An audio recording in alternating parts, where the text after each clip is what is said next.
Everyone thought he was a lonely orphan, but his life changes when his childhood crush turns out to be a super dangerous spy and marries him. Asano was a happy young boy, but everything changed one day when his entire family got killed in a tragic car accident. He was the only one who was able to survive with scars and bandages. This scares him so much that he refuses to make any friends, because he can't bear to see them get hurt. The one person who decides to stick by him is his childhood friend Mutsumi Yozakura, who is the only person he ever talks to. Several years have passed by since then, and they have both entered high school, but even after a month of being in the class, he refuses to make any friends. A small group of 3 guys constantly ask him to hang out and to be friends, but he keeps rejecting them every single day, whereas Mutsumi has gotten friendly with everyone and has become a high school idol who is every guy's crush. She walks over to Asano and sits down with him to eat food and tells him to go out with the boys sometimes as they seem friendly, but Asano refuses to make any friends and instead turns it around, claiming that if she wants to be so friendly, why didn't she go out with the 3rd year who confessed his love for her? She tells him that she was not interested and takes out her lunchbox, but just as she was about to feed him, Hisa, who is the vice principal of the school, intercepts the bite and starts eating it. Asano is surprised as he never heard him coming, while an annoyed Mutsumi tells him to go away. He tells her that he can't stop himself from having her tasty home-cooked food, but decides to leave before telling Asano to meet him in his chambers after school. Later that day, Asano heads over to his office, confused about why he wants to meet with him. He enters the room and is greeted by Hisa, who has prepared tea and asks him to sit down. Asano is extremely uncomfortable because of how close Hisa is sitting, but is shocked when Hisa starts asking about Mutsumi and why is he so close to her. He starts feeling weird, while Hisa starts showing him pictures of Mutsumi ever since she was a 3-year-old child, which is very weird as they have only known Hisa for a month. He continues telling Asano about how hard it is to keep boys off of her, and how he had to beat the crap out of the 3rd-year guy before he promised never to look towards Mutsumi again. Alarm bells start ringing in Asano's head when suddenly Hisa takes out a knife and puts it at Asano's throat in a swift movement, telling him to say his prayers. When everything seemed lost, a white-haired girl enters the room through the window, stopping him and uses a flashbang to escape alongside Asano. He wakes up a while later in the evening and finds himself surrounded by a bunch of unfamiliar faces. His social anxiety kicks in and he starts running away into the wall, confused about where he is. But Mutsumi tells her not to worry as these people are all her siblings and he is in the Yozakura house. She introduces everyone, as the white-haired girl is called Fuda, the green-haired guy is Shinzo, the pink-haired girl is Shen, the furry is named Kengo, while the buckethead is named Nana. She tells him that they are a family of spies and feels relieved after finally telling him the truth after hiding it for 10 years. He starts freaking out, but she tells her not to worry as spies are very common nowadays and you can even book them online. He still thinks it's a prank and grabs a gun from Shinzo thinking it's a toy, but it ends up shooting, which scares the crap out of him as his whole life turns upside down in a matter of minutes. Fuda tells him that they are freelancers and actually have a 4.8-star rating on Trustpilot for completing their job. Kengo tells him that Hisa is the oldest sibling who stays the most in the limelight in the spy magazines and is responsible for boosting the image of their family so much. Fuda tells him that Hisa is the best spy in the entire family and apologizes on his behalf for endangering his life. She tells Asano that when Mutsumi was a child, there was a big accident in which she got terribly injured and Hisa took all the blame on himself. Ever since then, he has become obsessed with the job of protecting her sister no matter what. But all these years he let Asano slide because he was a childhood friend. It all changed recently when they got an online tip on Twitter about someone planning an assassination for Mutsumi. This gave Hisa the excuse to get rid of Asano as well. Suddenly an alarm starts sounding in the house, and everyone starts getting on their feet as Fuda tells him that Hisa must have entered the house to finish him off. Asano starts freaking out, but she tells him not to worry as he is probably the safest with them, but honestly tells him that even while fighting 5 against 1, their average win rate against him is only 30%. She turns towards Asano and tells him that the only way his life would truly be safe is if he marries Mutsumi right now. She explains that their household has an unbreakable rule about not killing any family member and even Hisa wouldn't break this rule. All Asano has to do is to exchange rings with Mutsumi and the marriage would be complete and they could live as a family. The word family triggers his PTSD again, and he starts breathing heavily, but Mutsumi tells Futa that it would be very cruel to Asano, who is scared of making connections with people. Futa apologies for being insensitive, and all of them start getting ready to beat Hiza up, when suddenly they notice that he has already entered the room and is sitting between them.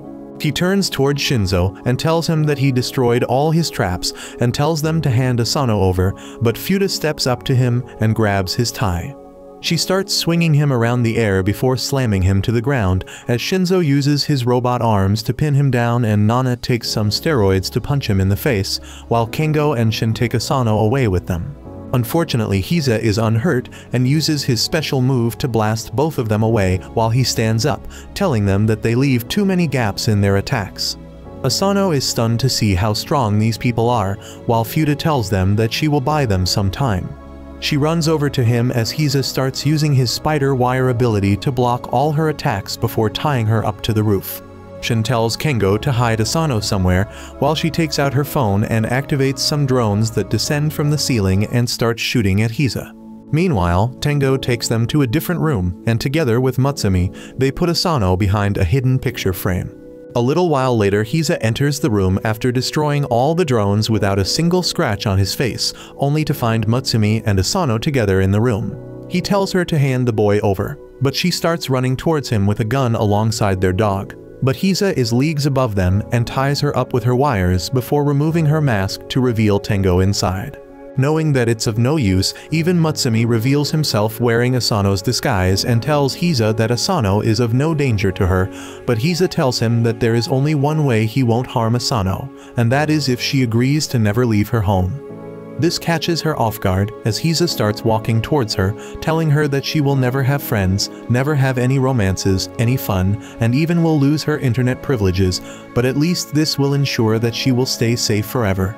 He hugs her as she starts crying as she knows there is no other option, but Asano, who was watching everything through a peephole, reveals himself and tells Mutsumi that she doesn't have to do this. Hiza tells him to piss off as he has no use of him anymore, but Asano shouts at Mutsumi to give her the ring as he is ready to make her his family. Mutsumi cries tears of joy as she takes out one of the rings and throws it towards Asano, who jumps forward to grab it, but to their dismay, Hiza is much faster and uses his spider wires to trap both him and the ring at the last moment. Just when Hiza thought it was finally all over, Asano shows him his tenacity and strength by powering through the wires that cut his hands to shreds, but he grabs the ring and wears it on his finger, completing the marriage and officially becoming a family member as the others watch. Mutsumi hugs him tightly, while Futa tells a distraught Hiza that now he can't hurt Asano and will also have to train him so that he can protect Mutasumi at all times. Later that night, Asano gets up to return, and even though Futa offered to drop him back home, he refuses, and decides to head home together as he thinks Hiza needs more mental support right now. He lays down on his bed, looking at his ring and thinking about the crazy day he has had before drifting into a deep sleep. The next morning, he wakes up by an alarm, and the moment he turns his eyes up, he spots Hiza standing on top of him with a knife in his hands. He tries to shank Asano, but he rolls away just in time to protect himself, which impresses Hiza as he claims it was just a friendly test. He asks what the hell is Hiza doing in his home, and he replies that this is the traditional wake-up call of the Yozakura family. Asano rightfully thinks that Hiza was just trying to kill him. But Hiza claims that this is all part of his training because to be a spy, he needs to sleep while basically keeping his eyes opened. He then tells him to get ready for traditional Yozakura morning exercise and uses his wires to completely tie him up in the air. Meanwhile, Mutsumi was making lunch for the day and hears Asano screams, so she rushes up to see what's happening only to find him suspended mid-air, while Hiza forces his body parts to stretch. She shouts at her brother to let him down, but Hiza simply looks at his watch and tells her that it's time they all left the house. He quickly grabs Mutsumi and their bags before jumping out the window as a bomb explodes inside Asano's house, blowing it to smithereens. Hiza puts them down and explains that Asano's house was rigged with a bomb sometime last night. He promises to explain more about it, but tells him to get one thing in his brain. which is the main goal of the family is to protect Mutsumi at all costs. He then tells them to get inside the car, while Mutsumi helps him up. Inside the car, Hise talks with Shinzo, who found out that the bomb was rigged inside the kitchen, which means that the target of the assassination was Mutsumi. Asano is very confused, but Hise replies that information spreads very quickly in their lives, and the news about Mutsumi's marriage has spread like wildfire, and almost everyone knows about it. He is still confused and asks why would they target Mutsumi, and Hise replies that the answer to that is very simple. He claims that Mutsumi is the 10th head of the Yozakura family. Hise further elaborates about their family history, and over the years they always took part in espionage because their bloodline has a special power which gives the Yozakura family children superhuman abilities. According to him, in every generation, one of the Yozakura children are born without any superhuman abilities, and those have historically always been the head of the family. Hise claims that even though the head doesn't have any supernatural powers, they are the only one who could give birth to children with superhuman abilities. This means that without the head, the Yozakura lineage and its superhuman people will simply go extinct, and that's why Mutsumi is the legitimate head of the family and the only person who can keep their bloodline alive, and gets a bit pissed off at the fact that such a loser ended up marrying her. Because their family is so old and famous, they have tons of enemies that want to eradicate the Yozakura family, and the best way to do it is to get rid of Mutsumi. While he was saying this, a car approaches behind them, and some people load and shoot a rocket launcher at them, which the driver manages to dodge in time. Asano gets scared, while Hise seems completely chill, while their car gets shot at by multiple machine guns. He tells him not to worry as the car is bulletproof and tells the driver to go faster. The enemies give chase and take out a heavy-powered machine gun and start shooting at the limo. While Hise calmly drinks his tea, Mutsumi tells him not to worry as their pet dog Goliath is the best driver around, which freaks him out even more, while the enemies shoot rockets at them. The sharp turns end up spilling Hise's tea, which pisses him off, so he jumps on the roof and simply uses his wires to block all the bullets while the rocket guy shoots another RPG at him, which gets utterly destroyed by his wires. After styling on them, he throws his wires and cuts the pursuing vehicles to shred, making them explode, and comes back inside as if nothing happened. He tells him that he has married Mutsumi, which means it is now his responsibility as well to protect Mutsumi at any cost. He hands Asano a gun and tells him to kill anyone who he suspects and shows him the Twitter account of the person who rigged the bomb at his house. According to Hise, he is one of the best bombers alive and is incredibly dangerous, but one flaw in him is that he is addicted to social media and basically exposes his plans himself. He tells Asano to take care of Mutsumi for the entire day as he has to attend to another job, and threatens to kill him if she even gets a scratch on her. During the pee period, he ends up getting a notification on his phone as the bomber tweets that the second bomb has been set already.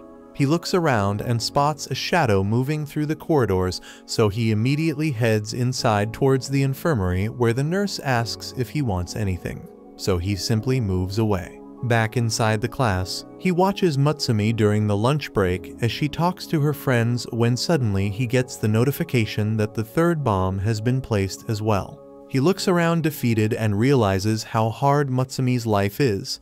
While he was deep in thought, the three Gus walk up to him and offer him some chocolate, which to their surprise he readily takes and eats. This shocks them as they ask what happened to him, as he wouldn't even speak to them before. Asano totally forgot about his social anxiety, but it starts creeping back in and he blacks out. He wakes up in the infirmary being overlooked by Mutsumi, who asks whether he is fine. He thinks about how nice she is and asks whether she is sure he is the right person for him. He claims that even after being childhood friends, he never knew about her family or the fact that she has to fight to survive each and every day. Hearing this, Mutsumi gives him a karate chop to the head, telling him that he is wrong and that he is the one who entered such a crazy family like his, and in truth, she always wanted to marry him.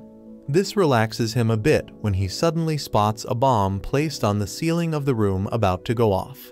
The bomb explodes with a loud bang, destroying everything inside the room. But Asano manages to save Mutsumi by hiding beneath the couch. He realizes that the bomber is much smarter than they gave him credit for, and he was putting out updates on Twitter to distract Asano and making him focus only on Mutsumi. He removes his coat and sure enough, there is a small bomb attached to his shirt about to explode.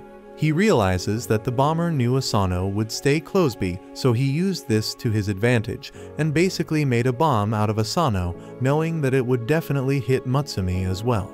Realizing he doesn't have much time, he decides to sacrifice himself to save Mutsumi and jumps out the window, accepting his death, but to his surprise, Hise saves him at the last moment as he hangs by the wires.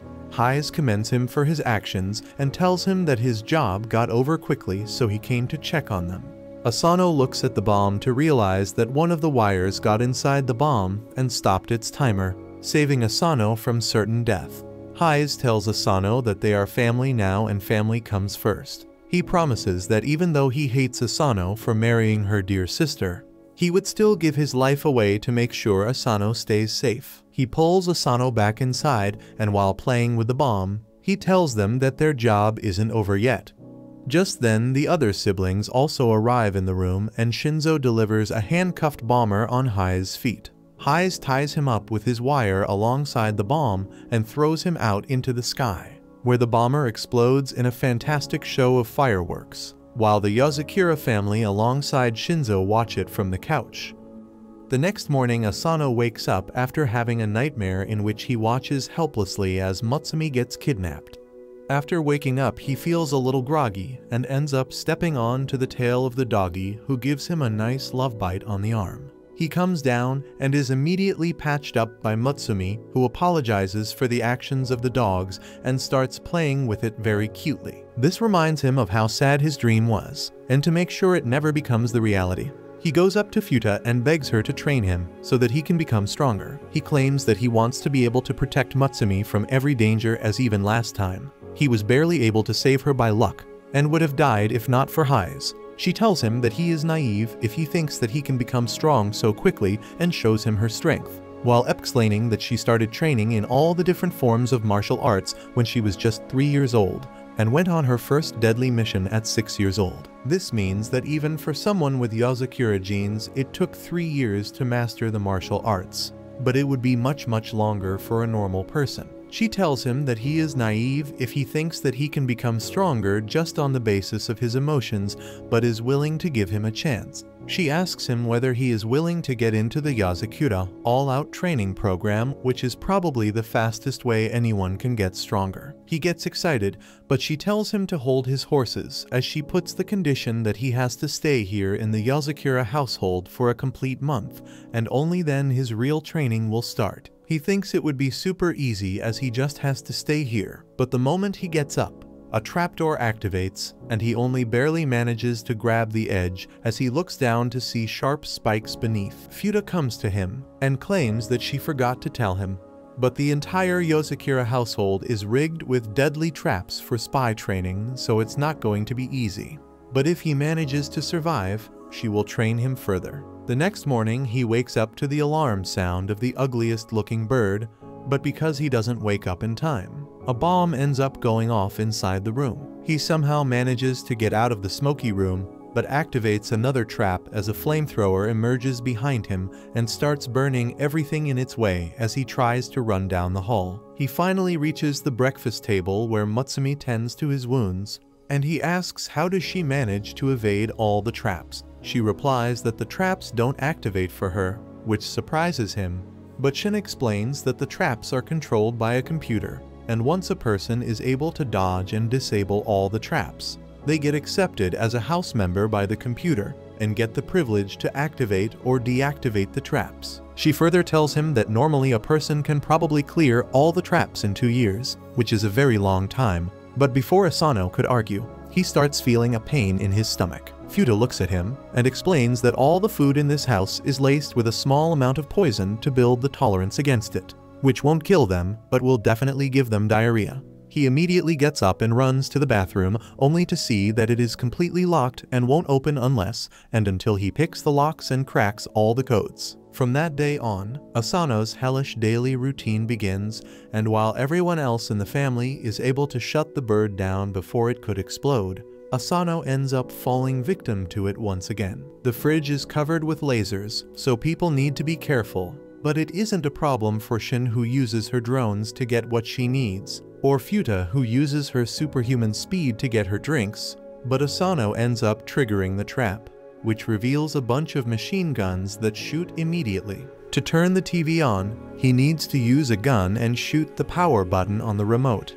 But the recoil is way too much for him, and he ends up falling down every single time. At the lunch table, he still is unable to get used to the poison or crack the codes to the washroom, even with Mutsumi's moral support, and when he tries to take a bath. The shower is meant to teach him how to survive Russian interrogation, which he hates. The next day he goes to school and looks like a total corpse, barely answering any questions. It turns out that he has been forced to wear a 30 kg shirt to help maintain his basic strength even while resting. After another tiring day, he tries to head back to his bedroom, but spots Mutsumi, who has slept while working on the desk. He puts a blanket on top of her, and inspired by her hard work, he goes out and starts practicing his shooting skills. Mutsumu ends up waking up and takes him inside, where she offers him some tea and tells him to take it easy as he has already protected her before. She reminds him that once when she got in high school,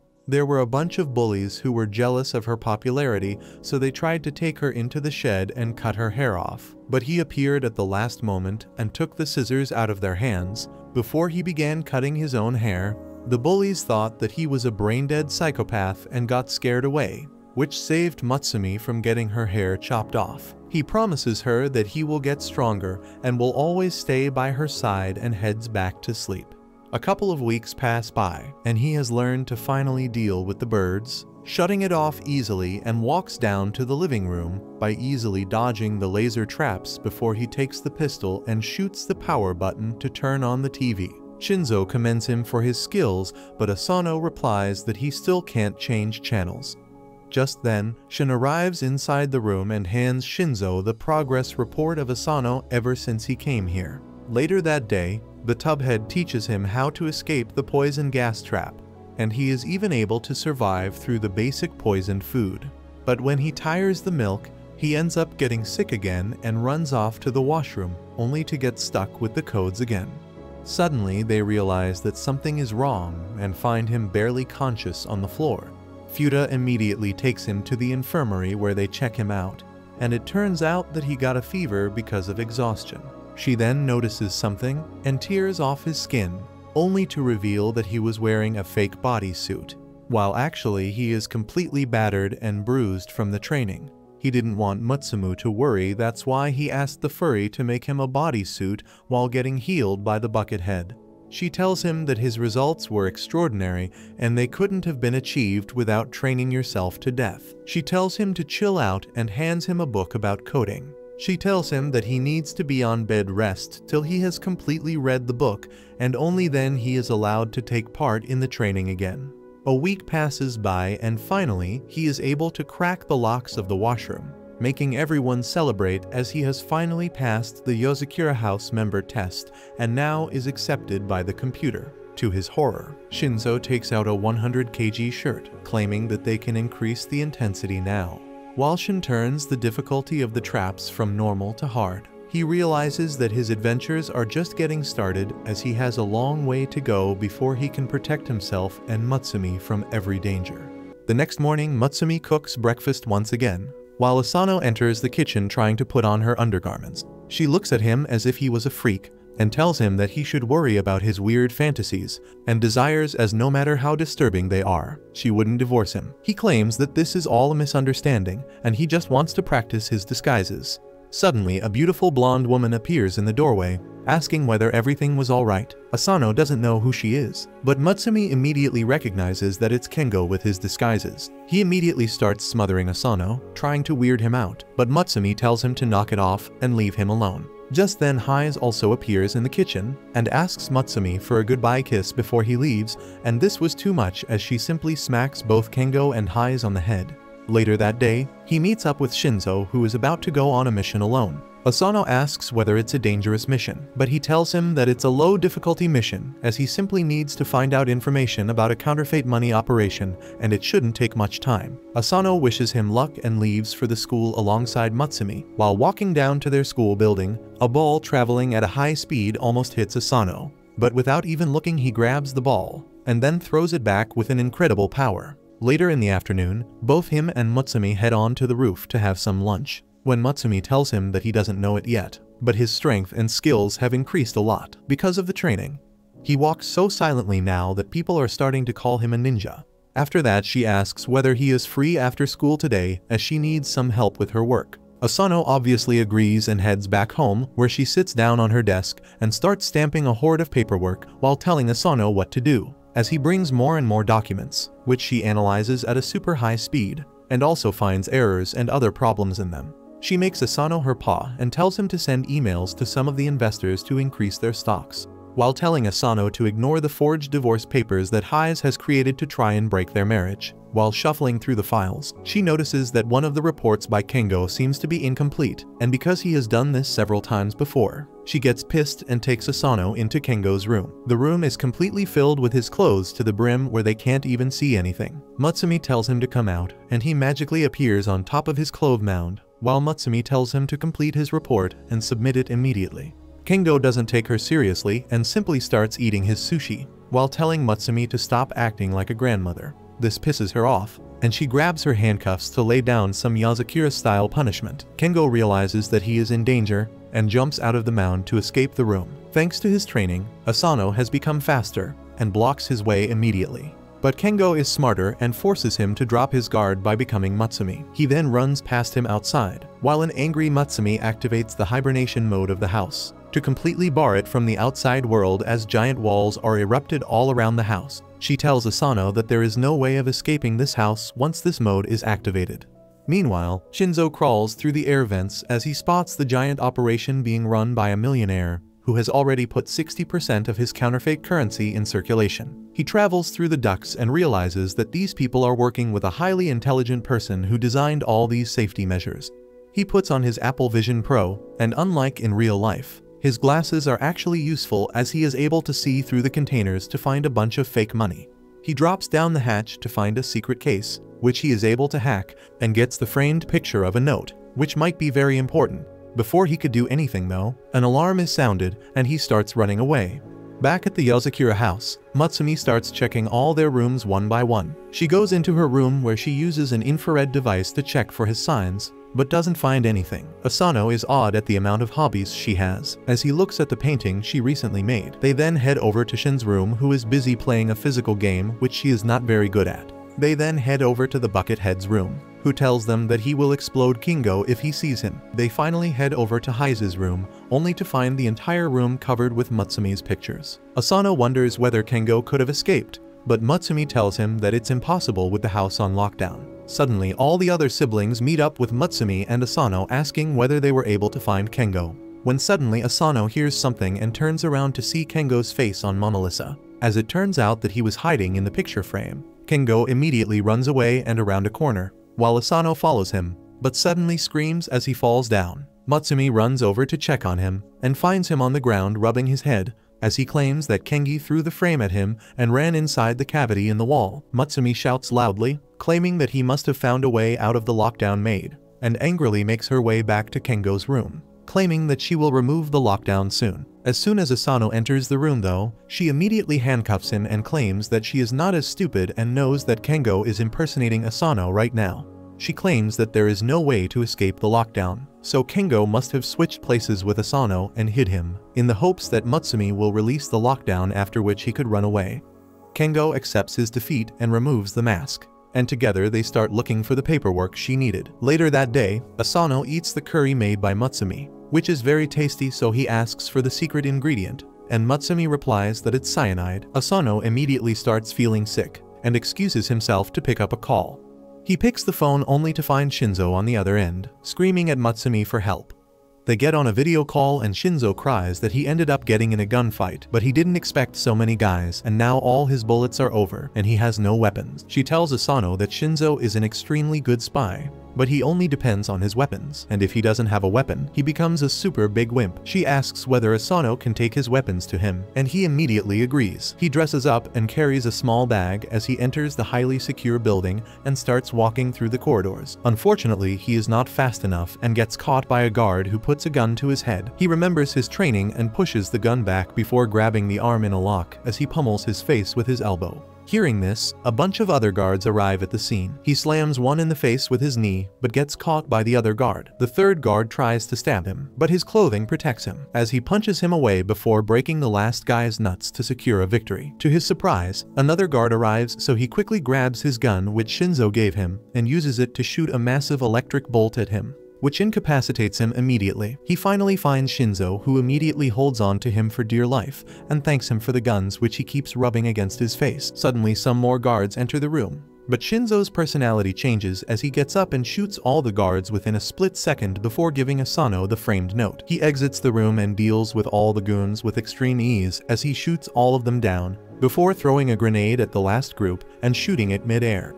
He then takes Asano as they start exiting the building, but Asano ends up getting shot in the leg by a sniper. He falls to the ground as he starts bleeding out, while the sniper tells Shinzo to drop his weapons. Shinzo follows the commands to make sure Asano survives and drops the gun. But Asano remembers that Shinzo can turn anything into a weapon, if it has a good grip, so he throws a fork at him, which he grabs and shoots it at the sniper's barrel, causing it to misfire.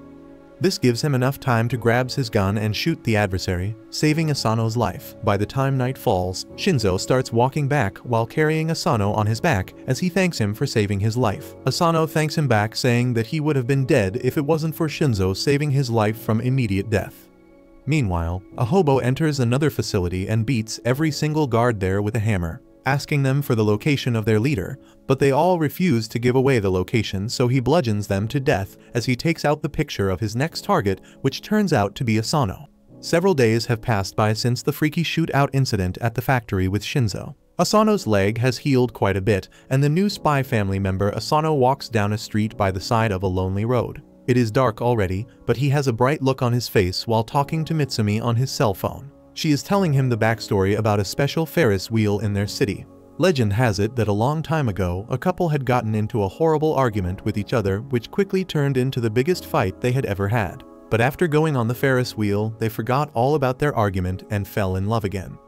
Ever since then, it has been called the matchmaking Ferris wheel. Asano giggles at the silliness of the story, and she continues to tell him that she would also like to spend a day with him there on their next day off, riding the Ferris wheel, since the rumor is that any couple that watches the sunset together from it will be happy together for a long time. He blushes a little as she continues talking, but her voice trails away into the background as he sees a white sedan pull up next to him on the side of the road. He watches intently as a man emerges from it. He is dressed shabbily in gray clothing and his hair covers most of his face, but Asano stands there and stares as the mysterious but scary-looking man turns around slowly and makes eye contact with him.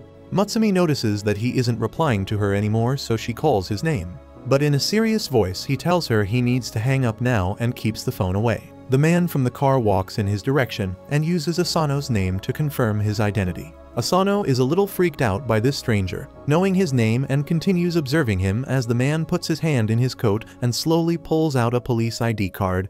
He introduces himself as Hoto and says that he is a police officer from the Koizumi precinct. Without any further explanation, he asks Asano if he would mind coming with him to the police station for an interrogation. Without much choice to refuse, Asano complies with him and goes to the police station, where he is taken into a dark interrogation room with only one small light bulb providing light. Without wasting any time, Hoto pulls out a laptop and shows him a photo that was found on the dark web. It showed Asano from the fights that happened a couple of days ago. Seeing the photo, he is shaken to the core and his face goes completely pale as he realizes the photo is available for anyone on the internet to see. The Yuzakura siblings had assured him that they are very careful in covering up all the secret activities and missions that they engage in. So how had his photo reached the dark web? Hoto continues showing him more images which clearly show Asano using illegal firearms, breaking in and entering private, being involved in the car chase on public roads where Mitsumi's pet was driving the car, as well as being present when the ceiling bomb was detonated at his school. Asano thinks to himself that he wasn't actually behind half of these incidents, but he keeps his mouth shut when Hoto questions him and accuses him of all the crimes. Hodo goes on to tell him that he has had enough experience to know that a teenager cannot be solely responsible for such mega activities. So it is surprising that there is no photo or video evidence of any of his co-conspirators. He believes that Asano is working with a secret organization who partake in these activities on the down low. The police officer promises him that if he gives the valuable information, they will reduce the extent of his punishments for helping the police. He keeps forcing him to give up any secrets he knows and expose the people who he is working with. But Asano knows that snitches get stitches. He thinks of the Yozakura siblings, and with a fierce look in his eyes, he declares that he does not know anything at all. Hodo tells him to calm down and think it over carefully. He then pours him a glass of water, and without even trying to hide it, he opens a packet and adds a white powder-like substance to the glass. Asano watches him, and Hodo tries to cover up his actions by saying that it is just added minerals and nothing sus at all. However, the boy immediately identifies it as a truth serum and refuses to drink it. What Hodo lacks in being discreet, he makes up for in simple force. And before Asano has the chance to react, he grabs his face and pours the liquid down his throat. Thankfully, after having trained with the spy family, he is able to pull out the liquid into one giant bubble and spit it out of his mouth. When Hodo sees that the truth serum does not work, he directly resorts to violence by pulling out a hammer and smashing the table. Asano's reflexes kick in, and he is able to quickly move out of the way and falls onto a bag nearby. He sees a red liquid flowing out of it and assumes it is blood as Hodo confirms his fear and tells him that is a drug dealer who he recently unalived. He goes after him again and pins him to a wall with the hammer still in one hand. After giving him one more chance to give up some information, he begins to bring his hand down to bash up Asano, but Asano pulls away his hand and the wall gets smashed instead. To his surprise, he sees Hiza slyly smiling at them. It turns out that Hodo was an old friend of his who helps to cover up the Yozakura activities. He was set up to test the loyalness and resistance of Asano. As it turns out, he had passed the test with flying colors and impressed the usually emotionless Hodo. The next day at school, Hiza, who is also the vice principal, takes up a class. Asano is beyond exhausted and is doing his best to keep his eyes open, but with the quietness of the class, he is tempted to give in and take a short nap. Just seconds after he closes his eyes, he sees a chalk moving at sonic speed fly right next to his head and penetrate the wall behind. He is wide awake again and using more code.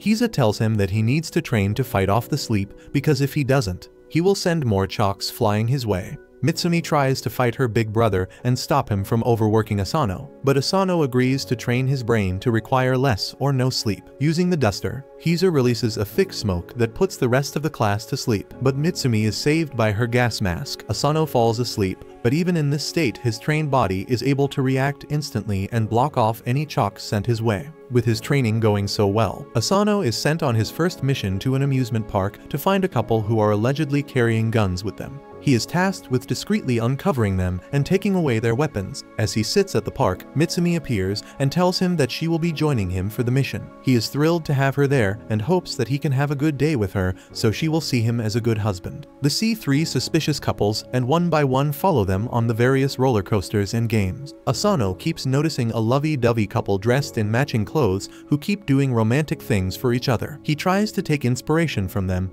and picks up a rose to give Mitsumi. The first two couples turn out to be harmless, so they stalk the final couple dressed in suits in the restaurant. Mitsumi gets up to buy them drinks and Asano notices the man pulling out a box from his coat. He pulls out his own gun to get ready for a fight, but it turns out the man was simply about to propose and it was just a ring in the box. Asano is about to be relieved, but just then he hears loud fighting happening between the lovey-dovey couple. They are throwing insults at each other and the boy walks away from the table.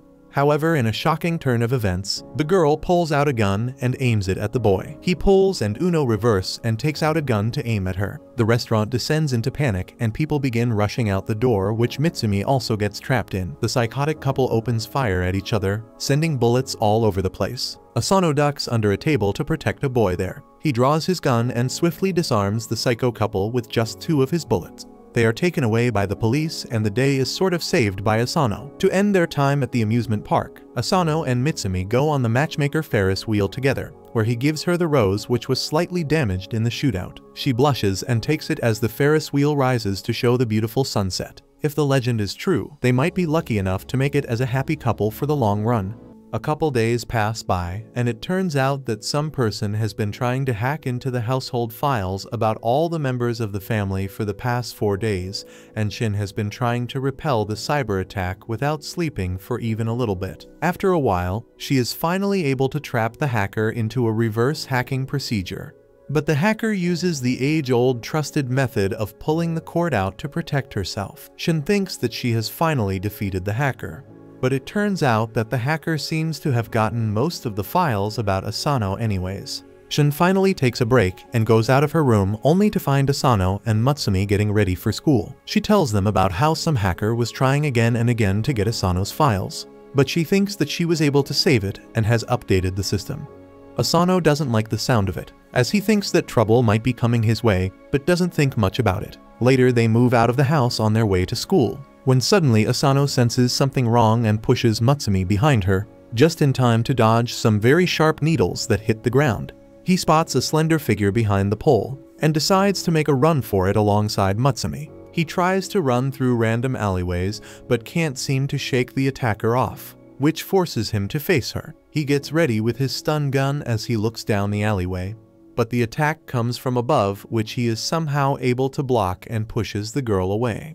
The attacker seems to be excited at the fact that Asano is so powerful, and tells him that she loves him and wants to kill him. Mutsumi suddenly realizes who she is, and tells Asano that this spy's name is Kiri, who carries a bunch of needles around with her, and is known as the Manhunter. According to her, this woman stalks the men she ends up getting infatuated with and follows them after finally killing them with her needles. This seems to annoy the girl, who tells Mutsumi to never call her something vulgar like a manhunter ever again, or she will stab her in the eye. The girl seems to be swooning over Asano, as she claims that she saw him for the first time on a video in dark web, and ever since that day she has been completely smitten by him. She tells him that he is pretty famous in the underworld right now, as she pulls out a poster with the picture of Asano, claiming that he has a $100,000 bounty on his head right now. She claims that this worries her, as she suddenly throws some needles in the air, and a guy falls from above with a gun in his hand. She claims that a lot of people are after Asano right now to claim the bounty, but she isn't after the money and only wants to kill him for love. She tells him that she knows everything about him, like he never walks through a garden even in a mission, always tries to repair any damages, and even pays for the ticket before riding it when on a mission. Even Mutsumi agrees that this is pretty wonderful, while Kiri tells Asano to start living with her forever. He calmly backs off and tells her that he can't do that because he is married to Mutsumi and will never leave her side. Kiri starts crying at this, claiming that Mutsumi is just an ugly thought, and she must have brainwashed Asano into staying with her. This pisses him off, but he keeps his mouth shut as she tells them that she wants to kill Mutsumi and take Asano away. But Hise has told her not to touch even the hair on her head. This confuses them, as Mutsumi asks whether Hise knows about all this. Kiri claims that no one can target anyone in the Yozakura family without the knowledge of Hise, so she took permissions from him to kill Asano, and he didn't mind at all. In fact, he even gave her the security codes to his file, which is why she was successfully able to hack through all the data. She then swirls around and showers them with needles, but they all land around them as she shows how capable she is with her weapons before telling Asano that she will see him soon, as she jumps over the body of the attacker and walks away. Later in the class, the teacher announces the arrival of a new transfer student that turns out to be none other than Kiri. She gives a very warm greeting, and the guys already start simping for her. The teacher asks her to sit beside Asano, which scares him, and just as she was running over to the seat, she intentionally falls over and shoots a needle at him, which barely misses him as he uses a notebook to block the hit. Ever since then, his days became a game of trying to dodge the needles and make sure he stays alive. Kiri covers his entire seat with poisonous needles, puts a needle in her pencil.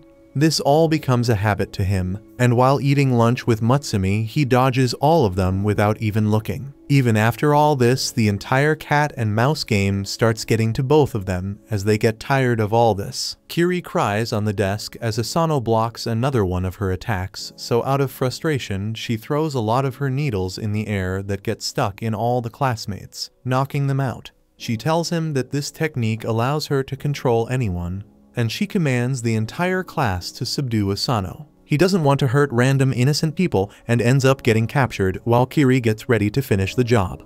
Thankfully, at the last moment, Mutsumi intervenes and tells the stalker to knock it off. But before they could talk, the window opens and the assailant who Kiri knocked out before jumps in with a handgun and fires a shot at Kiri. Thankfully, Mutsumi pushes her out of the way but ends up getting grazed by the bullet herself.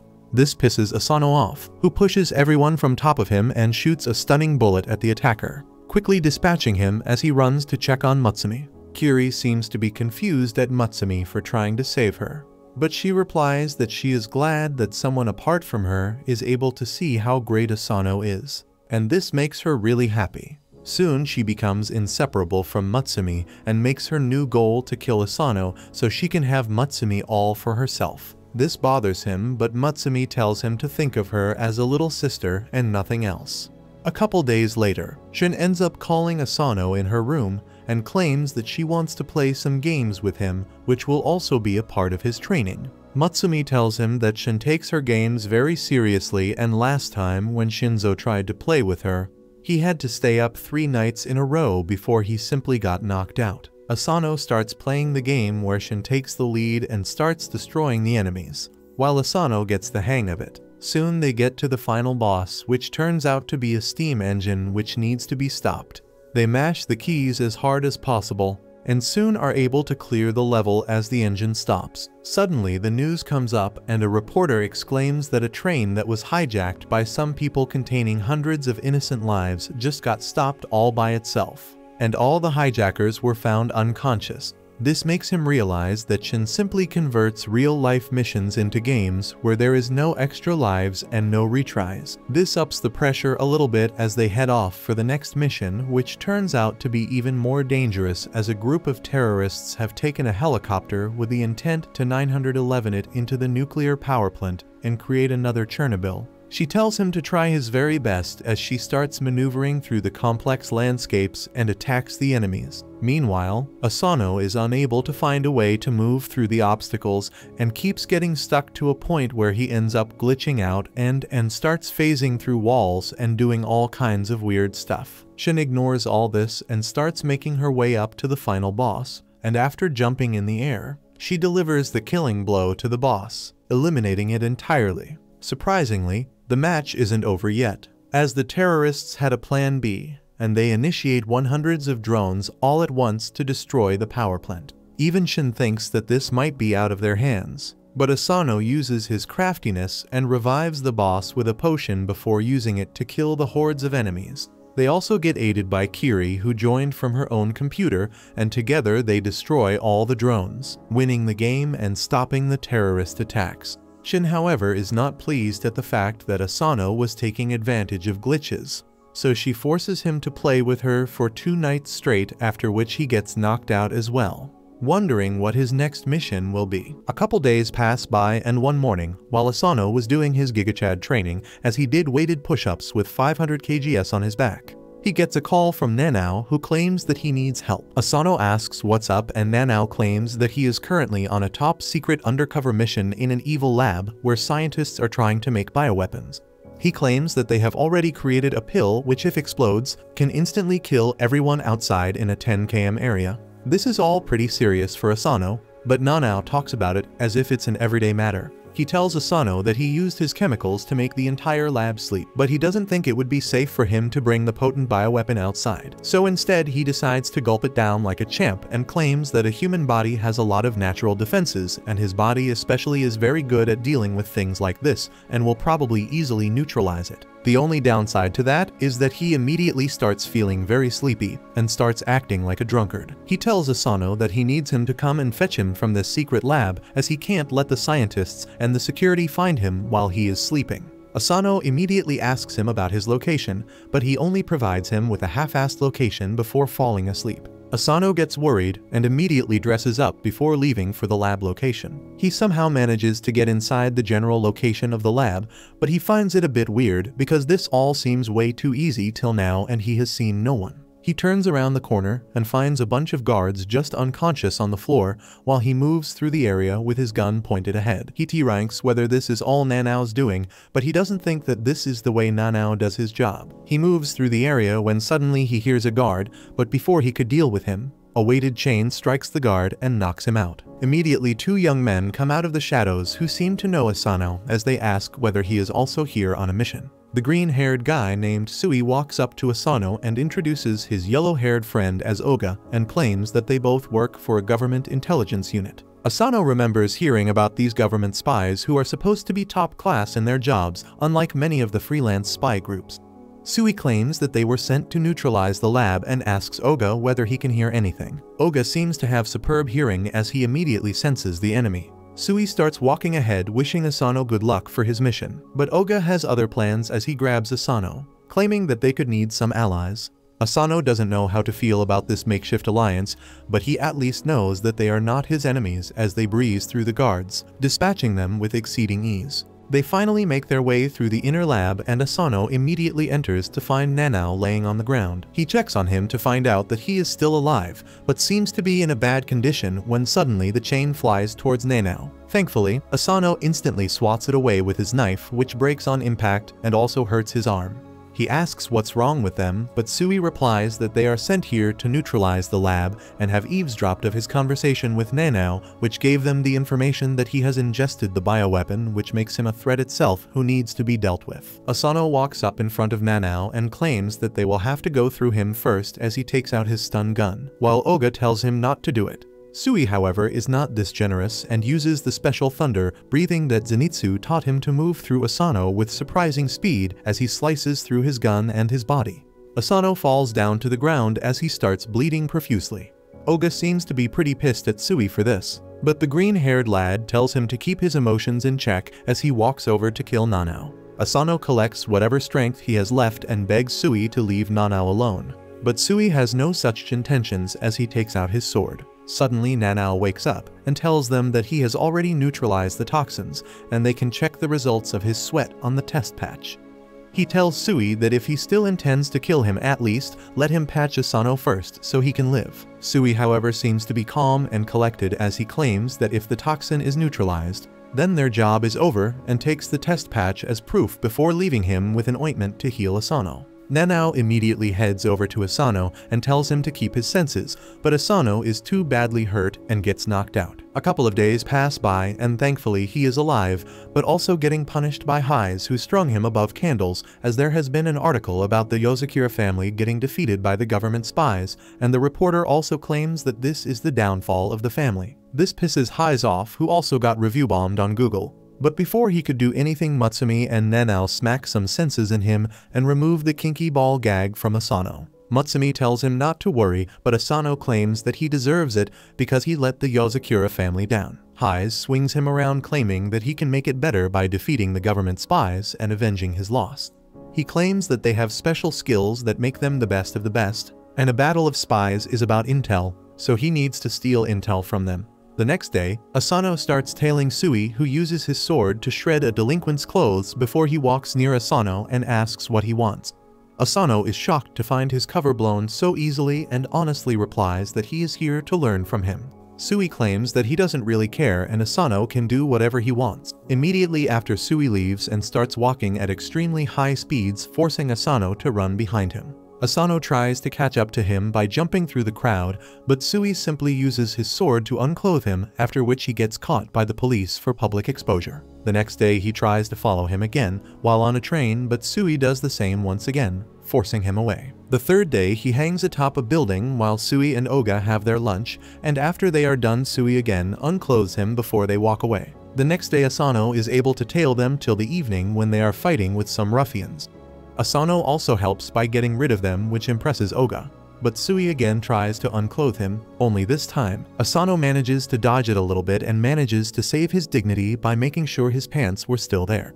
Oga laughs at this, which pisses Sui off, and he loots both of them of their dignity right there. That evening Nanao heads down into the kitchen, only to find Highs chopping some crispy water. Nanao asks whether he has seen Asano and Highs replies that he found him on the front door as usual without any clothes. Nanao asks whether he put Asano back in his bed, But Hayes replies that he thought Asano would serve better as a chopping board. Nanao punches him away and puts Asano back on the table, where Asano apologizes for being so weak.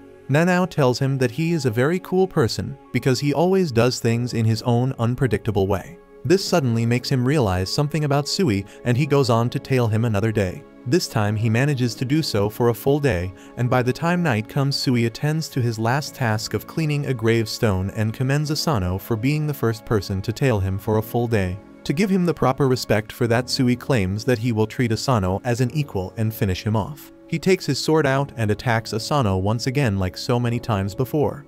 But this time Asano manages to grab his hand into a lock before throwing him up in the sky. He realized after getting slashed up so many times that no matter what, the first attack that Sui delivers is always towards the center of the body, which is a predictable habit. Sui manages to fall back on his feet easily, while Asano stands there as he still got slashed a little bit and starts bleeding. Sui commends him and tells Oga, who was trying to hide, that he can come out and treat Asano. Oga immediately patches Asano up as he finally gets over the hurdle in his way with the name of Sui. Soon everyone forgot about his defeat against Sui, but the spy newspaper picked up on his naked sightings and called him a pervert, which is a new problem that he doesn't know how to deal with, even though Mutsumi promises to love him even if he is a pervert. Couple days pass by when one morning Mutsumi asks Asano whether he could help her with an errand, and he obviously agrees. They start walking through a seemingly popular park as Asano wonders what errand might it be that requires him to carry so much stuff on his back as if he was a pack mule. She tells him not to worry and keep walking when they arrive near a bench where the familiar green-haired face was waiting for them. Sui gives them a curt greeting while Mutsumi asks how he has been.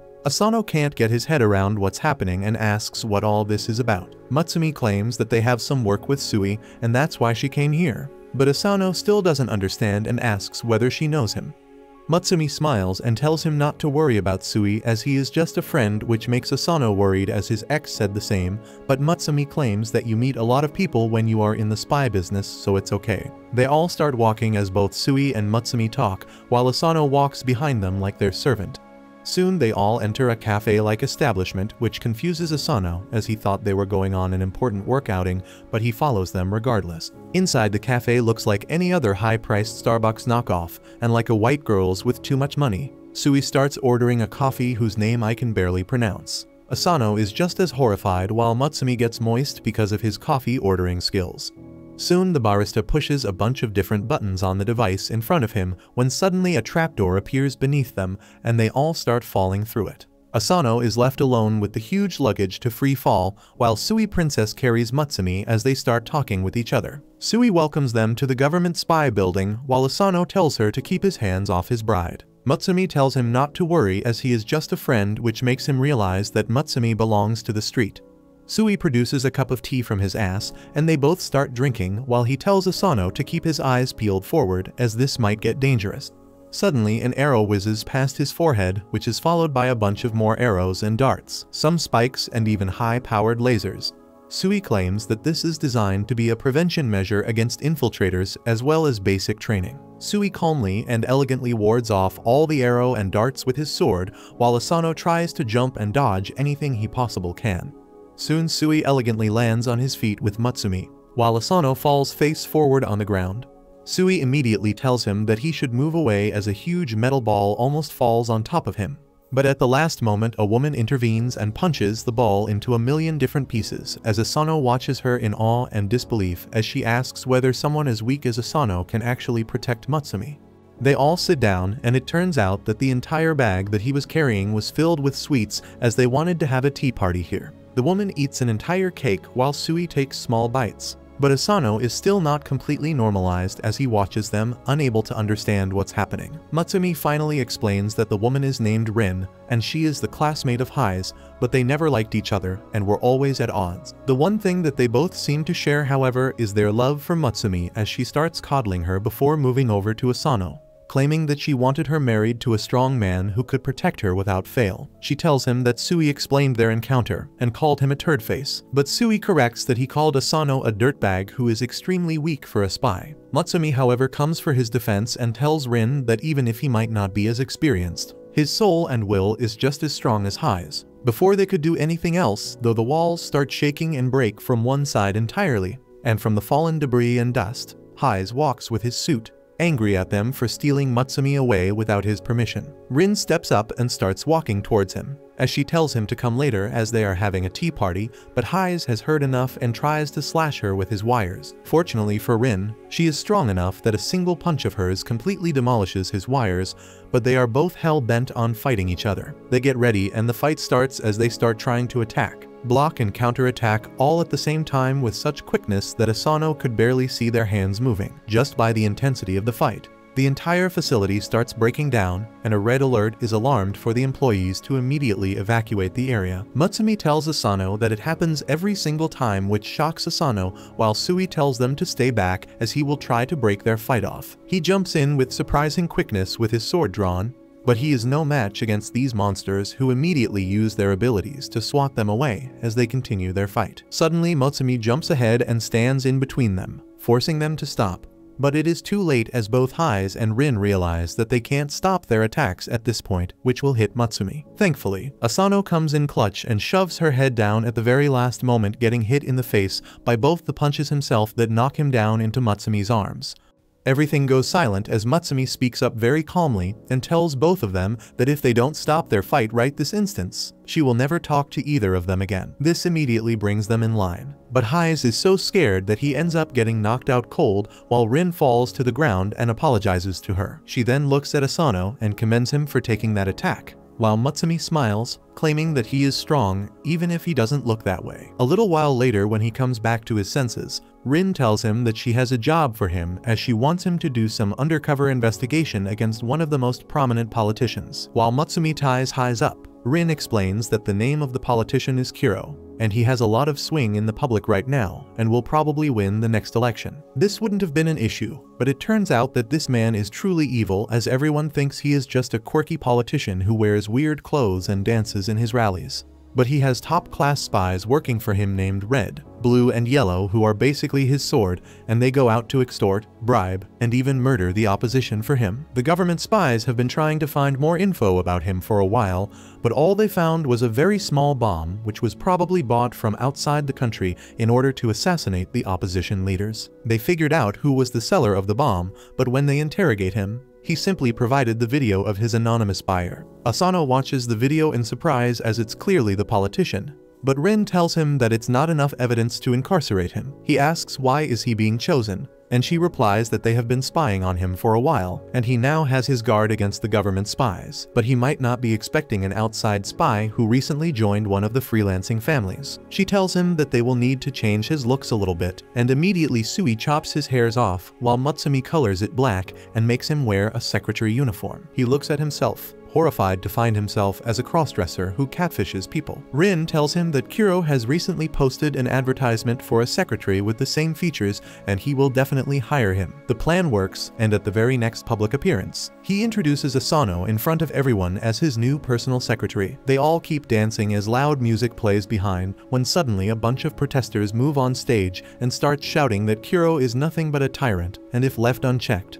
he will become a dictator. After that, everything went to shit as scuffles started breaking out and chaos ensued. During that time, one of the huge woofers ended up getting knocked over and were about to fall on top of one of the protesters. But to everyone's surprise, Kiro runs ahead and takes the damage while saving the protester. He claims that the public is everything for him, and he wants people to come up with arguments against him, as that is the only way he could better himself and his party. This touches the heart of the protester, and they shake hands as everyone around cheers on for him. Soon an ambulance is called, and the bloody-faced Kiro is placed on a stretcher. He tells Asano to head back to the office while he gets inside the ambulance alongside the spies. The moment he was out of view, he takes out his bandages and celebrates his little media stunt, which is already going viral on the internet. He praises Red for placing the woofer at the perfect position to fall and asks Blue about the statistics and public perception, only to find out that people seem to like him more after his staged heroic deed. Unbeknownst to them, Asano was listening to everything as he snuck inside and decides to start looking for his actual illegal activities. He searched through his document and everything present in their office, and was practically with them all the time, but still he wasn't able to find even a single piece of document that was illegal. Surprisingly enough, they kept continuing their illegal activities throughout their election campaign with superb coordination. But Asano can't understand how, as they never make any plans or talk about anything illegal. All they do is dance around all day and make his life miserable. Suddenly, he remembers their dance and the patterns in their rhythm. The realization dawns upon him that all this while they were making plans right in front of him through the use of Morse code, but he never caught on to that. Suddenly, he starts listening to their code and finds out that they are planning to plant a bomb inside tomorrow's conference where the current prime minister would be. They plan on committing this terrorist act tomorrow while he was still there so that it would all look like it was done by an outside entity. He planned on faking some injuries on himself and then making a declaration about how he will save the country and take revenge on the terrorists. Asano hears all this, and the next day when everything falls in place, Kuro tries to blow up the bomb, but to his surprise, nothing happens inside. Instead, a bomb goes out in the fountain. As Asano was unable to neutralize it, so he threw it outside. To his shock, Kuro seems to know about this as he brazenly takes out his gun and shoots Asano in the head, claiming that he has another bomb. He activates the other bomb to kill the witnesses, but it turns out to be filled with cotton candy, which catches him off guard. As Asano gets up as well since Kuro's gun was changed and it only had paintballs in it, he takes out another gun alongside his spies, but Sui enters the fray and chops off their guns, which scares the spies who run away. Leaving Kuro alone, he grabs another gun, but Sui simply unclothes him and hands him over to Asano to transport him to their facility. While in the van, Kuro starts telling Asano that he knows each and every detail of his life, before claiming that his family didn't die in an accidental car crash. This catches him off guard as Kuro continues that the accident was orchestrated and in fact it was the work of some men because of which he lost his family. Asano loses high mind for a moment as he points his gun at the politician and tells him to divulge all the information while Kuro laughs. Knowing that his plan worked, Asano again asks him how does he know about his family, and Kuro refuses to answer that question. However, he gives him a piece of advice, saying that the world is littered with hidden truths. Suddenly, Asano gets a call from Sui, who tells him that they have an emergency. The deputy prime minister has been abducted, and his condition is being live-streamed from an unknown location. The deputy prime minister at the meeting turned out to be a fake, and Sui believes that Kuro planned all that in advance. He wants Asano to interrogate the politician and get him to cough out the location of the deputy prime minister. Kuro hears all that, and he says that the timing is quite convenient because he was also planning on going to the kidnapping site. Suddenly, his restraints come undone, and Asano can just stare at him while he drops his earring. The earring turns out to be a bomb that blows away the whole van with it.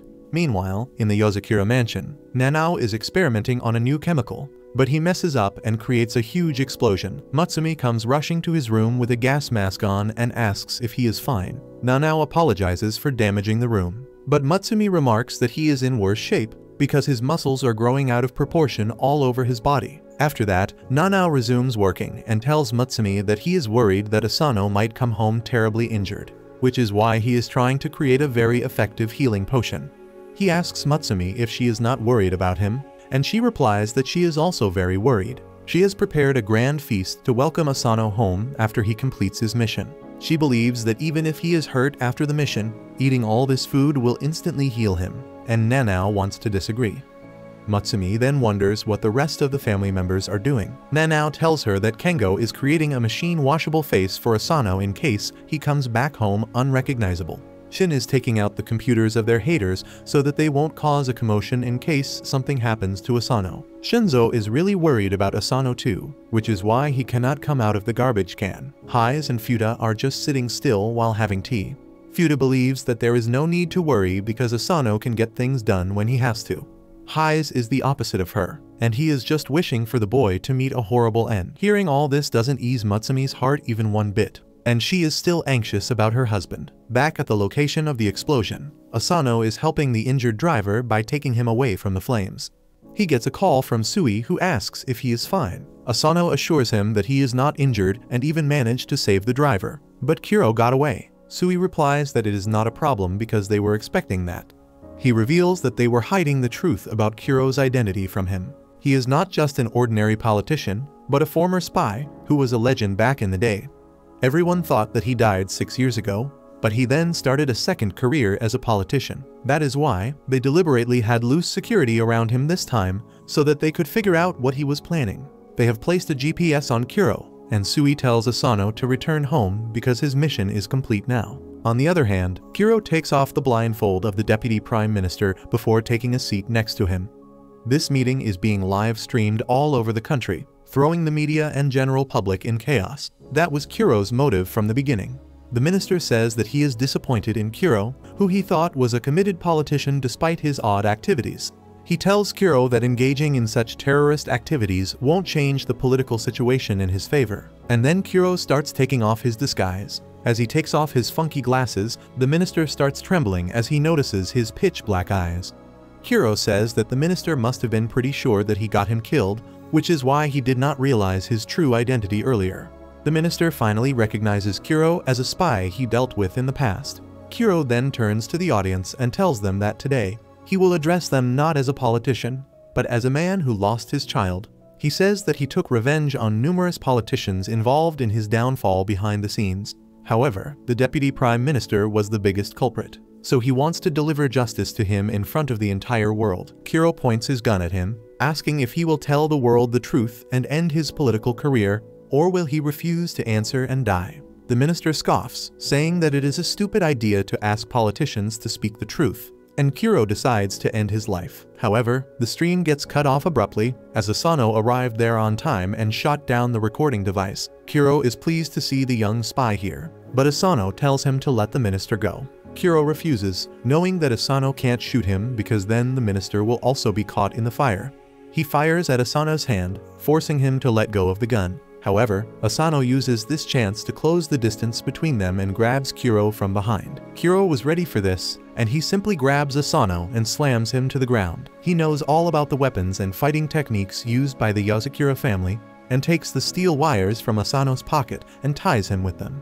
Asano wants to know how can Kuro know about it, and he replies that it is because he is great at gathering information and using it to his advantage. Asano asks him why a spy like him turned into a politician and deceived the public. Kuro replies that he has no interest in politics, and he did everything just for the sake of revenge. Asano is curious now, and Kuro tells him that because of his excellent abilities, he was very valued in the political world. He often used to do the dirty work of politicians, but when he went home, he was just an idiot father who loved his daughter. He put on the funky wig and glasses to entertain his daughter on her birthday, and she just laughed at him trying to act like that. She told him that if he wanted to surprise her, he should have not sent the gift in advance. Kuro didn't know what she was talking about, and the girl pointed at a box in the corner that suddenly exploded, taking their entire house with it. Kuro lost his daughter because of the explosion, and he could only cry for her. He realized that his masters had decided to dispose of him now that he had done everything for them. In that moment, he swore to get revenge on them and let them feel the same pain he had felt. That is why he faked his own death and became a politician to get revenge. Kuro claims that once he became a politician, it was quite easy to use his achievements and reel in his targets close and kill them. Kuro points his gun at the minister, saying that he is the last one left now. Asano suddenly lunges towards him, but Kuro's 3 spy guards come there out of nowhere and stop him. Kuro tells Asano that he can't win against them by himself. He adds that since Asano is also someone who has lost his dear family, he does not want to hurt him. Instead, he proposes to tell him everything he knows about his family's death if he steps back now. Asano is tempted, but he tells Kuro that he wants to know about his family, but not if it means someone else has to die. Just then, Sui arrives there, and before anyone can even realize it, he has cut a huge hole in the floor. The 3 lackeys and Sui fall through the hole, and he asks Asano to deal with Kuro and rescue the minister. Asano attacks Kuro, who easily blocks his knife that has poison inside it. He knows about it, and stabs Asano with the knife, causing his muscles to go lax, and he cannot fight back. Kuro hits him away, and Asano lies on the floor bleeding. He tries getting up again, but Kuro tells him that it is of no use. On the other hand, the 3 spies ask Sui if he really thinks that he can defeat them. They show their special abilities. Red specializes in using fire, blue in using high-pressure water that can cut through anything, and yellow in electricity that can fry any computer and any brain. They act like Power Rangers, saying that together they are unbeatable. Sui is impressed by their confidence, and he decides to reveal his trick to them too. He tells them how his trick allows him to move really fast and silently, which is greatly helpful in battle. The 3 spy brothers combine their powers and send a giant elemental ball towards Sui, who uses a special Demon Slayer type move to slash through it in one go. He even defeats the 3 brothers in the same move, and then decides to back up Asano. However, he suddenly feels a presence behind him and swings his sword at it instinctively. There is nothing there, but Sui is sure that someone very powerful was there just a moment ago. Back on top, Asano gets up somehow, and Kuro talks to him about how the pain of losing one's family never truly goes away. He tells the boy that he cannot change anything about his life or his current situation. Asano admits that he is right, but then he remembers one day when he went to pay respect to his parents' grave. Mutsumi was praying by his side, and that gave him a lot of strength. With that in mind, Asano charges towards Kuro, who is confident that he knows about all the techniques or weapons he can use. However, just as Asano reaches him, he uses the silent stepping technique of Sui and appears behind Kuro before he can even realize it. Kuro wonders how Asano knows about it. It turns out that Hise had already warned Asano about the dangers of fighting a pro, because they would always know everything about him. However, that feeling of having all the knowledge can be efficiently used against the pros, because then they lose their ability to deal with the unexpected. He had told Asano that he doesn't even need a perfect or refined technique to take a pro by surprise, because anything that surprises the opponent will work. Asano reaches behind Kuro and grabs his arm, cracking open the antidote to the poison hidden in his teeth. Kuro tries stabbing him with a knife again, but he blocks the attack with a hard synthetic skin on his arms. Kuro loses the knife and pulls out his gun, but Asano is already too close to him to let him take a shot. He pushes his hand back and then jams the gun with a slime. Kuro pulls out his second gun, but Asano chops it using the steel spider wire and then pins him to the ground. Kuro realizes that his excellence in gathering information turned out to be his downfall. He praises Asano, saying that he will become a great spy one day. Until then, he must keep moving forward. Out of respect for his actions and determinations, Kuro decides to share all his information with him. He grabs Asano's hand and puts something there, but before he can tell him about his family, he is shot in his neck. Asano is stunned because he didn't even hear a gunshot, and there should be no one behind him to take the shot. With his last breath, Kuro tells Asano to keep moving forward and then loses his consciousness forever. Sui comes there just then and realizes that another assassin must have silenced Kuro. He tells Asano to be proud that he completed his mission against a much more experienced spy. However, he can only look at the paper slip that Kuro left him. Turns out that the paper had a map which pointed to the location where Kuro had buried his daughter. Asano goes to her grave to pay respects to her as per Kuro's last wish. After that, he puts his hand in a tiny hole in the tree and takes out a box that contains the information he is looking for. Later, Asano returns home, where his family is eagerly waiting for him. Mutsumi runs to hug him, and everyone tells him that he did a great job. While there seems to be something bothering him, Asano can smile when he is with them. If you liked this video, make sure to subscribe for part 10, and make sure to check out this brand new anime about a failed hero who turns into a monster after getting attacked by a parasite but pretends to be normal.